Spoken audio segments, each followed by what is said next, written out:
Hello everyone, कैसे हैं आप लोग। Welcome to my channel for class 12 business studies और financial marketing management videos. Subscribe my channel and hit the bell icon.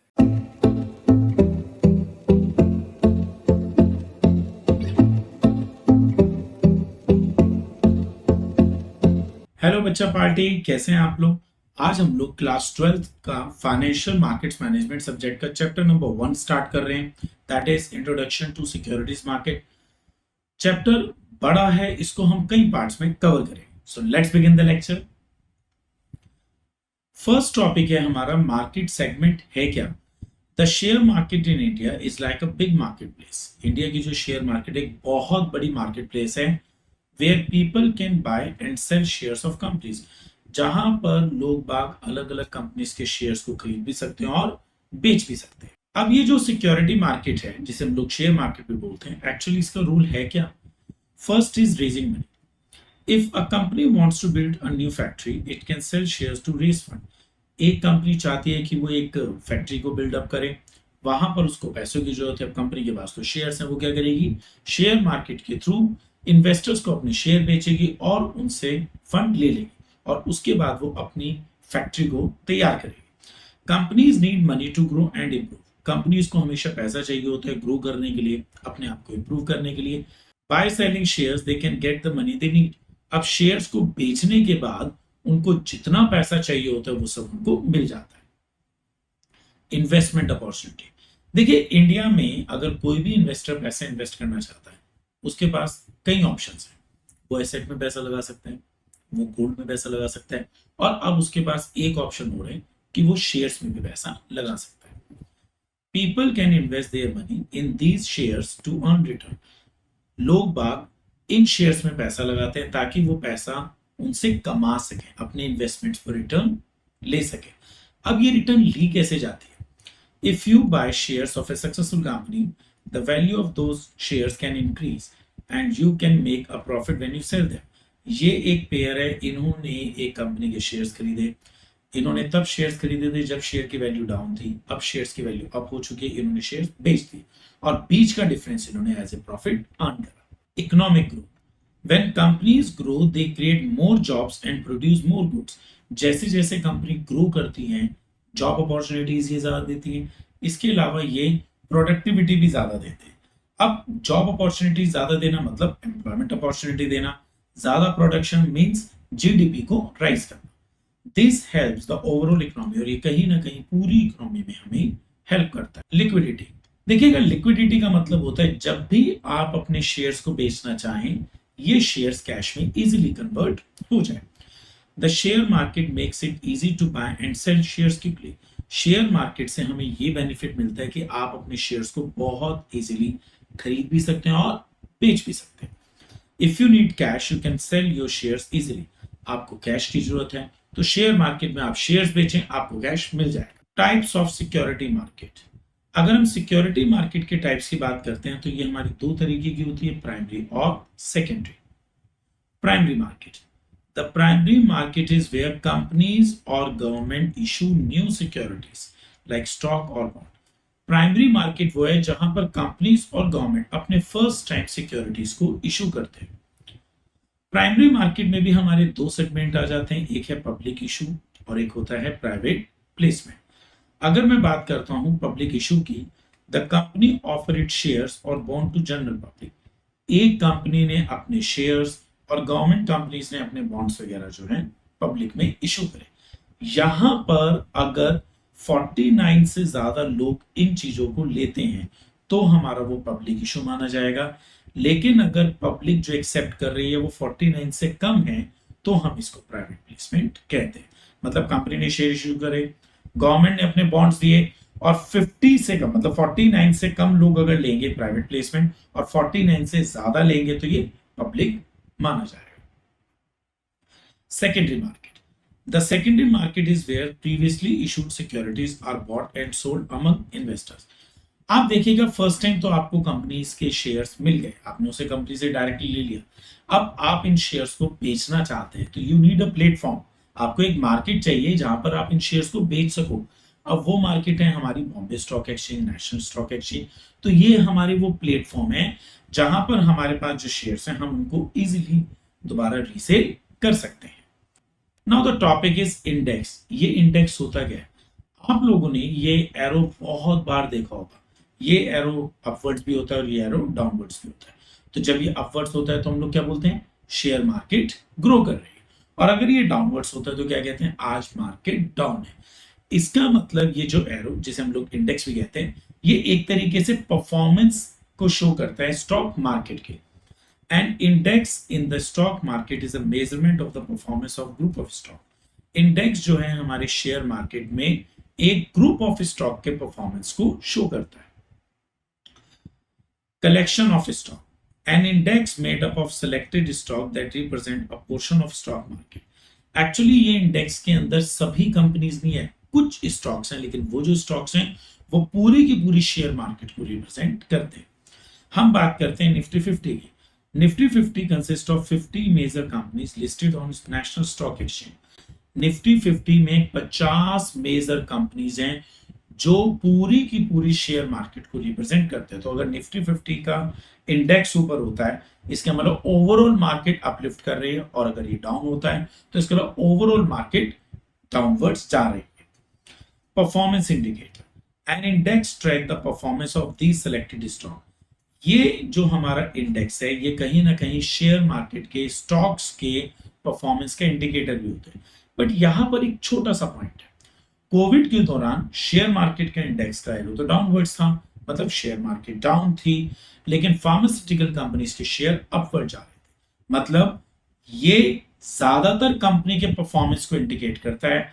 Out of 50 अगर 35 या 40 companies का performance down है तो ये इंडेक्स हमारा डाउन रहेगा।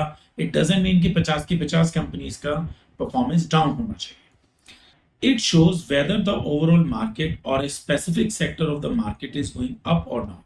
ये इंडेक्स हमें ये बताते हैं कि ओवरऑल मार्केट ग्रो कर रही है या डाउन हो रही है। Benchmark, investor use this index as benchmark to compare the performance of their own investment.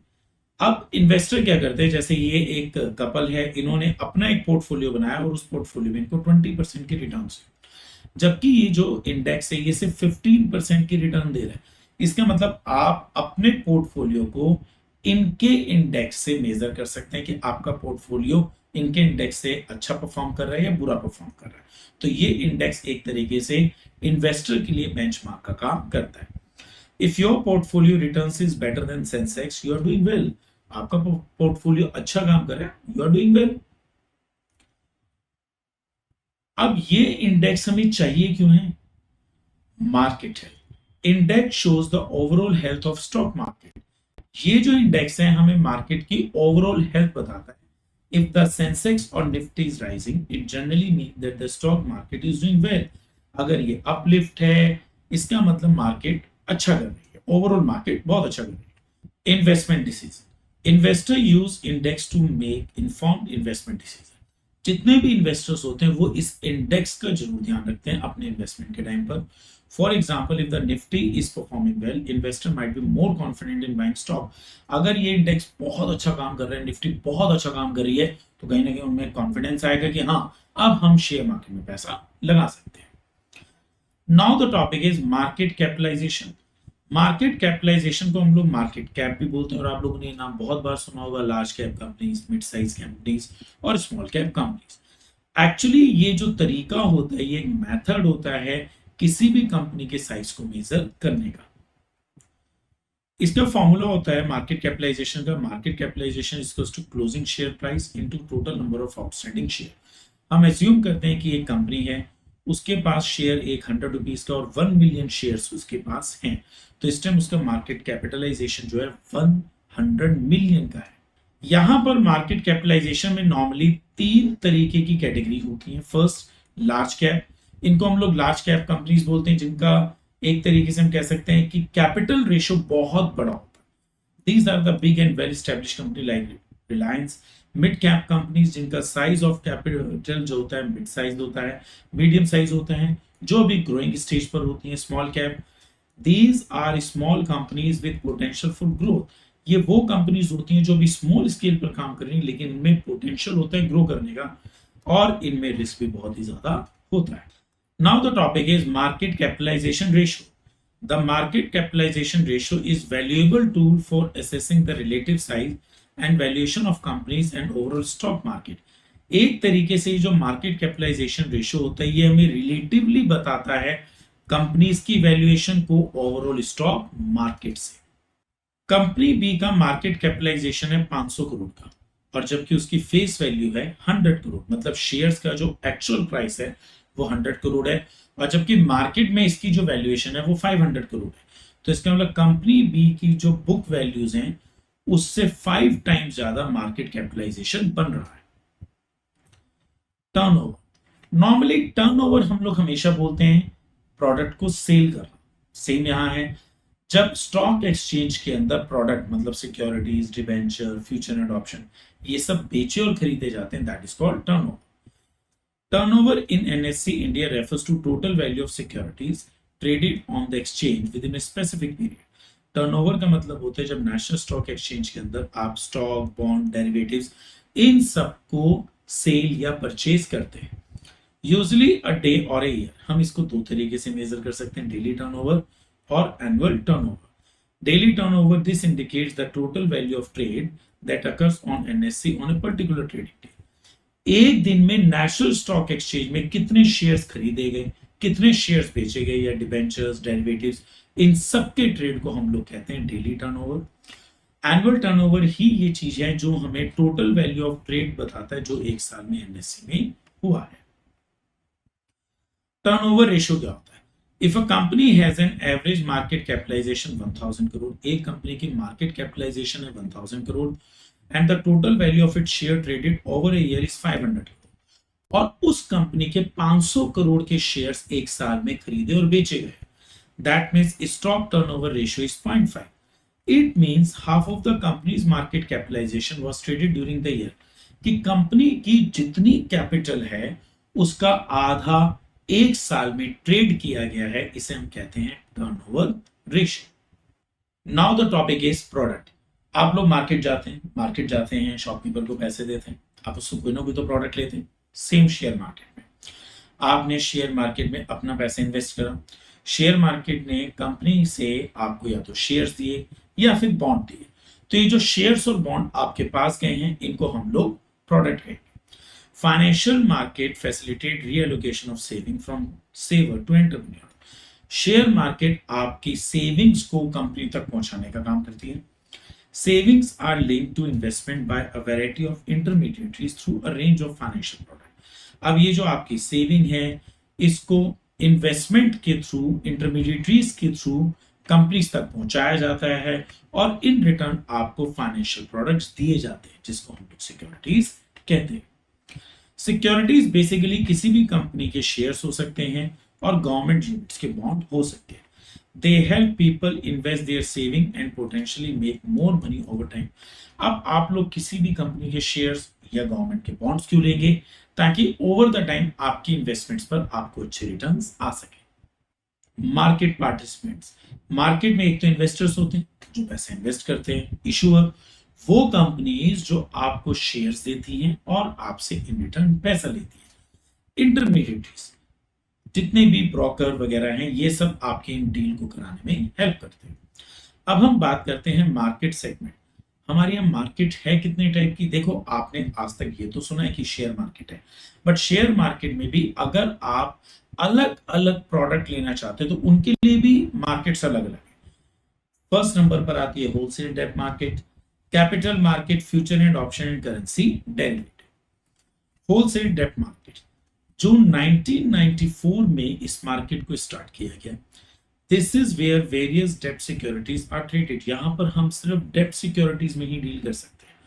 Government के बॉन्ड्स हो गए हैं, ट्रेजरी बिल हो गए, कॉर्पोरेट बॉन्ड्स हैं, सर्टिफिकेट ऑफ डिपॉजिट, ये सब चीजें अगर आपको बाय करनी है तो आपको होलसेल डेट मार्केट से ही आपको बाय या सेल करनी होगी। कैपिटल मार्केट, ये मार्केट नवंबर 1994 में स्टार्ट हुई थी। This segment operates using the National Exchange for Automated Trade System, which is computer-based trading system। जब ये मार्केट शुरू हुई तो ये स्क्रीन बेस्ड ट्रेडिंग सिस्टम हुई। यहां पर आप सारे के सारे अपनी सिक्योरिटीज को ऑनलाइन खरीद और बेच सकते हैं। You can trade various securities like equity shares, warrants और डिबेंचर्स। इस मार्केट में आप शेयर्स, वारंट, डिबेंचर ये सब ऑनलाइन खरीद और बेच सकते हैं। फ्यूचर एंड ऑप्शन, ये मार्केट 2000 में जून में स्टार्ट हुई। In this segment, investor can trade in derivative which are contracted based on the value of underlying assets. इस मार्केट में आप डेरिवेटिव्स में डील करते हैं और डेरिवेटिव्स आपके कॉन्ट्रैक्ट्स होते हैं। For example index future, stock option, future and contract. वैसे डेरिवेटिव से रिलेटेड एक पूरा का पूरा चैप्टर आपके कोर्स के अंदर है। करेंसी डेरिवेटिव सेगमेंट, ये सेगमेंट हमारा अगस्त 29, 2008 में start. This segment deal with the trade in currency derivative. इससे पहले हम लोग कभी भी करेंसी डेरिवेटिव में डील नहीं करते थे। स्टार्टिंग में इन्होंने यूएस डॉलर और इंडियन रुपी में डील शुरू करा। Later euro, Indian rupee, pound, Indian rupee और जापानीज येन और इंडियन रुपी में भी इन्होंने डील शुरू करा। लेकिन अगस्त 31, 2009 में इस मार्केट में एक नया प्रोडक्ट लॉन्च हुआ, interest rate future. Now the topic is reforms in Indian security market. देखिएगा इंडियन सिक्योरिटी मार्केट में ओवर द टाइम क्या क्या चेंजेस आए हैं। First is creation of market regulator. देखिएगा इन्वेस्टर के साथ कोई चीट ना हो, इसके लिए सेबी को इंट्रोड्यूस किया गया। SEBI was establish as the market regulator. SEBI जो है हमारी मार्केट का रेगुलेटर है, to oversee and regulate the securities market in India. Main इसका काम है पूरे इंडिया की शेयर मार्केट को रेगुलेट करना। देखो बच्चों, SEBI ensure that companies and stock exchange follow rules to protect investor. SEBI का हमेशा से ये काम रहा है कि जितनी भी कंपनीज हैं वो सारे के सारे रूल्स रेगुलेशन को फॉलो करें ताकि इन्वेस्टर प्रोटेक्टेड रहे, इन्वेस्टर का पैसा सेफ रहे। Screen based trading. Screen based trading refers to buying and selling shares electronically, मतलब ऑनलाइन खरीदना बेचना। पहले हमारी मार्केट ऑनलाइन नहीं थी, फिजिकल मार्केट थी ये, जहां पर इन्वेस्टर, ब्रोकर ये सब एक जगह इकट्ठे होते थे और शेयर्स में डील करते थे। इसको कहते थे हम लोग आउटक्राई सिस्टम। लेकिन बाद में इस पूरी की पूरी मार्केट को ऑनलाइन कर दिया गया। आज की डेट में हम ऑनलाइन ट्रेड करते हैं। Earlier trader used to trade on a floor of stock exchange, जिसे हम लोग आउटक्राई सिस्टम कहते हैं। Now with screen-based trading on platform like NSE, BSE, transaction are faster and more transparent. Online होने की वजह से आज के डेट में ट्रांजैक्शन बहुत फास्ट हो गई है। क्लिक करो, शेयर्स बेच दो, क्लिक करो, शेयर खरीद लो, और इसके अलावा ट्रांसपेरेंट भी हो गई है। Reduction of trading cycle. The trading cycle is the time taken for a trade to complete. देखिएगा ट्रेडिंग साइकिल क्या है, आपने आज शेयर खरीदा और आपको उसको पेमेंट करना है। ये शेयर आपके डीमेट अकाउंट में है और आपकी जेब से पेमेंट चला जाए। ये जो पूरा का पूरा ऑर्डर देने से लेकर डिलीवरी तक का प्रोसेस होता है, इसे हम कहते हैं ट्रेडिंग साइकिल। पहले ये साइकिल 14 to 30 डेज तक का था। 2001 में इन्होंने T+5 मतलब ट्रेडिंग वाला डे, जिस दिन आप सेल परचेज करते हैं, और +5 मतलब 5 दिन लगेंगे पैसे और शेयर्स की डिलीवरी होने में। बट बाद में इन्होंने इसे रिड्यूस कर दिया T+3 पर, और 2003 अप्रैल से T+2 पर आ गए। अब सिर्फ एक दिन ट्रेडिंग और नेक्स्ट 2 वर्किंग डेज में आपका सारा अकाउंट सेटल कर दिया जाता है। Demutualization. Demutualization refers separating ownership and management of stock exchange. देखिएगा डीम्यूचुअलाइजेशन में क्या होगा कि अब ओनरशिप अलग है और मैनेजमेंट अलग है। मतलब आज की डेट में जो शेयर मार्केट है वो बहुत प्रोफेशनल ग्रुप्स के थ्रू चलाई जा रही है। Exchange like national stock exchange, Bombay stock exchange were demutualized. यहां पर अब ऑनर अलग हो गए और इन ग्रुप को चलाने के लिए प्रोफेशनल्स अलग हो गए, मैनेजमेंट अलग हो गए। Shifting from members owned organization to professionally managed entity. अब मेंबर ओन्ड ऑर्गेनाइजेशन की बजाय प्रोफेशनली मैनेज्ड एंटिटीज को फोकस किया गया। This increases transparency and governance. Dematerialization. अगर आप देखिए आपकी स्क्रीन पर एक शेयर का सर्टिफिकेट है। पहले क्या होता था, जब भी आप कभी शेयर्स वगैरह खरीदते थे तो आपको ये shares in the form of certificate मिलते थे। ये एक हार्ड कॉपी थी जिसे आपको हमेशा संभाल के रखना होता था। मगर इन हार्ड कॉपी को आज के टाइम में अगर आपके पास है, इनको सॉफ्ट कॉपी में मतलब डिजिटल फॉर्म में कन्वर्ट कराना, that is known as dematerialization. Dematerialization is converting physical share certificate into electronic form. Investor use to hold physical share certificate, पहले के जमाने में इन्वेस्टर्स के पास फिजिकल फॉर्म में शेयर्स होते थे. With dematerialization shares are held electronically in demat account. आज की डेट में हम लोग डीमेट अकाउंट ओपन करते हैं और सारे के सारे शेयर्स उनमें इलेक्ट्रॉनिक फॉर्म में रखते हैं. Investors protection, measures taken to safeguard the interest of investor from unfair practices. किसी भी इन्वेस्टर के साथ चीट ना हो, उसके फंड का स्पॉइलेज ना हो और कोई भी अनफेयर डील ना हो. इन सब के लिए बहुत सारे रूल्स रेगुलेशंस बनाए गए. Rules for insider trading protect investors. पहले के टाइम पे क्या होता था, इनसाइडर ट्रेडिंग बहुत होती थी. इसमें क्या होता है, आप किसी भी कंपनी की इनसाइडर स्टोरी निकलवाएं, कंपनी का आगे फ्यूचर में क्या डील होने वाला है, कंपनी के अंदर मैनेजमेंट कैसे काम कर रहा है, कंपनी कितने लॉस में, कितने प्रॉफिट में, और इस सब बातों से शेयर मार्केट को पहले मैनिपुलेट किया जाता था. बट आज की डेट में इनसाइडर ट्रेडिंग बिल्कुल प्रोहिबिटेड है ताकि इन्वेस्टर्स को कोई भी चीट ना कर सके. Globalization, opening up Indian market to foreign investor and integrating with global financial market. आज की रेट में इंडियन मार्केट फॉरेन इन्वेस्टर्स के लिए ओपन है. फॉरेन इन्वेस्टर्स इंडिया में अपना पैसा इजीली इन्वेस्ट कर सकते हैं. Foreign institute investor can invest in Indian stock. This bring in capital and hence market depth. जब फॉरेन इन्वेस्टर्स इंडिया में पैसे इन्वेस्ट कर रहे हैं तो कहीं ना कहीं मार्केट की कैपिटल वैल्यू बढ़ती जा रही है and exposes Indian investor to global opportunity. और इंडियन इन्वेस्टर्स को भी ग्लोबल अपॉर्चुनिटीज मिल रही है. Launch of currency future. Currency future are contract to buy और sell currencies at future date. आज की डेट में आप कोई भी करेंसी फ्यूचर डेट के हिसाब से सेल और परचेज कर सकते हैं. दैट इज अगस्त 2008 में NSC launch trading in currency future. Starting में अमेरिकन डॉलर और इंडियन रुपी में डील हुआ था. उसके बाद यूरो और Indian rupee, pound Indian rupee और जापानीज येन में और इंडियन रुपी में ये मार्च 2010 से डील करने लग गए थे. Launch of interest rate future. 31 अगस्त 2009 से इन्होंने एक नया कॉन्ट्रैक्ट बेस्ड मार्केट में लॉन्च करा, interest rate financial instrument. NSC launch interest rate future on government securities. और ये interest rate financial instrument government securities के ऊपर था. This help manage interest rate risk for banks and investor. पहले क्या होता था, इंटरेस्ट रेट में बहुत ज्यादा रिस्क रहता था. अब जब से इंटरेस्ट रेट फ्यूचर लॉन्च हुआ है तब से इंटरेस्ट रेट के रिस्क को बहुत हद तक मैनेज किया गया है. Now the topic is stock broker. ये स्टॉक ब्रोकर होते कौन है? A stockbroker is a middleman who helps client buying and selling securities. देखिएगा, आप शेयर्स में इन्वेस्ट करना चाहते हैं तो आपको एक न एक ऐसा मीडिएटर चाहिए जो आपके और कंपनी के बीच में एक लिंक का काम करे, तो वो होते हैं स्टॉक ब्रोकर. स्टॉक ब्रोकर आपको हेल्प करते हैं शेयर्स को खरीदने और बेचने. They must be registered with SEBI. अब स्टॉक ब्रोकर ऐसा तो नहीं है कि कोई भी आदमी हो जाएगा. सबसे पहली बात, वो सेबी में रजिस्टर्ड होने चाहिए और किसी ना किसी स्टॉक एक्सचेंज के वो मेंबर होने चाहिए. चाहे वो नेशनल स्टॉक एक्सचेंज हो, बॉम्बे स्टॉक एक्सचेंज हो, बट किसी न किसी वो मेंबर होने चाहिए. किसी भी स्टॉक ब्रोकर के बनने की क्या कंडीशंस होती है, मतलब ये सज्जन व्यक्ति जो है स्टॉक ब्रोकर बनना चाहते हैं तो ये किन किन कंडीशंस को फुलफिल करेंगे? Membership and registration. A stockbroker must be member of a stock exchange and hold a certificate of registration from SEBI.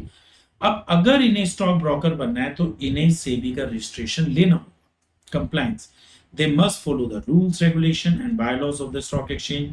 जिस भी स्टॉक एक्सचेंज के ये मेंबर हैं, चाहे वो नेशनल स्टॉक एक्सचेंज है, बॉम्बे स्टॉक एक्सचेंज है, उनके सारे रूल्स रेगुलेशंस को ये फॉलो करेंगे. Payment of fees. They must pay the required fee for registration. अब मेंबर बनने के लिए जो भी फीस होगी वो सारी की सारी फीस ये सज्जन व्यक्ति देंगे. Investor grievance redressal. They must address investors complain. ये कपल एक इन्वेस्टर है, इन्होंने कोई कंप्लेन स्टॉक ब्रोकर को करी है तो स्टॉक ब्रोकर की ये ड्यूटी बनती है कि उनके पास अपने ग्रीवियंस रिड्रेसल हो जिससे कि वो इन कंप्लेंट्स को प्रॉम्प्टली सॉर्ट आउट कर सकें और सेबी को भी इन कंप्लेंट्स के बारे में इन्फॉर्म कर सकें. Factors for granting registration to stock broker. अब किन बातों का ध्यान रखा जाता है किसी भी स्टॉक ब्रोकर को सर्टिफिकेट देते हुए? First, eligibility. The applicant must meet the criteria for membership in stock exchange. जो भी आपका एप्लीकेंट है वो सारे के सारे उन क्राइटेरियाज को फुलफिल करे जो किसी भी स्टॉक एक्सचेंज के लिए कंपलसरी। इंफ्रास्ट्रक्चर, स्टॉक ब्रोकर के पास एक इंफ्रास्ट्रक्चर होना चाहिए, मतलब उसके पास एक ऑफिस होना चाहिए, सफिशिएंट अमाउंट ऑफ फंड होना चाहिए और नंबर ऑफ एम्प्लॉइज उसके पास होने चाहिए। They should have the necessary office space, equipment, staff to carry out their activities. Experience, any past experience in the security business is considered. अगर in stock broker के पास कोई भी पास्ट का experience होगा तो वो इनको सर्टिफिकेट देते हुए कंसीडर किया जाएगा। डिसिप्लिनरी हिस्ट्री, ये स्टॉक ब्रोकर है, इनके कोई भी पार्टनर या इनकी कंपनी का कोई डायरेक्टर या एम्प्लॉय, उन सबकी डिसिप्लिनरी हिस्ट्री भी से भी चेक करता है।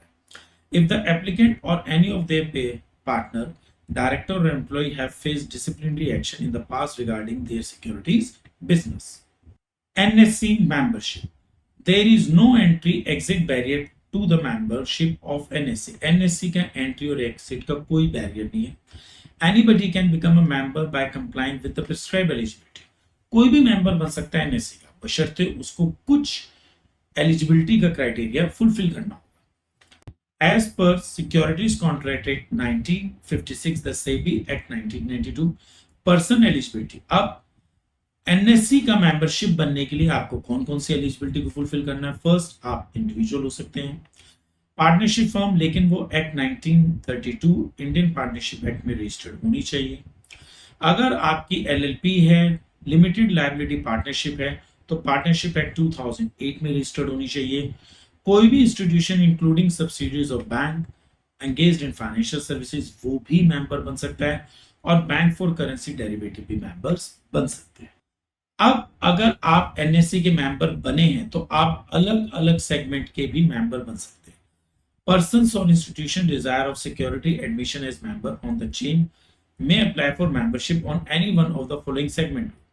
आपने मेंबरशिप के लिए अलग अलग सेगमेंट्स में से किसी भी सेगमेंट में आप अप्लाई कर सकते हैं मेंबरशिप बनने के लिए।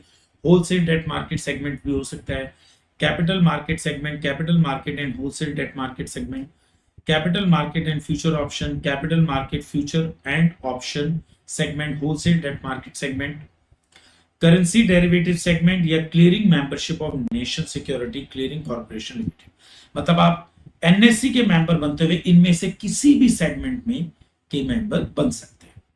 मैं उम्मीद करता हूं आप लोग को ये लेक्चर बहुत अच्छे ढंग से समझ में आया होगा।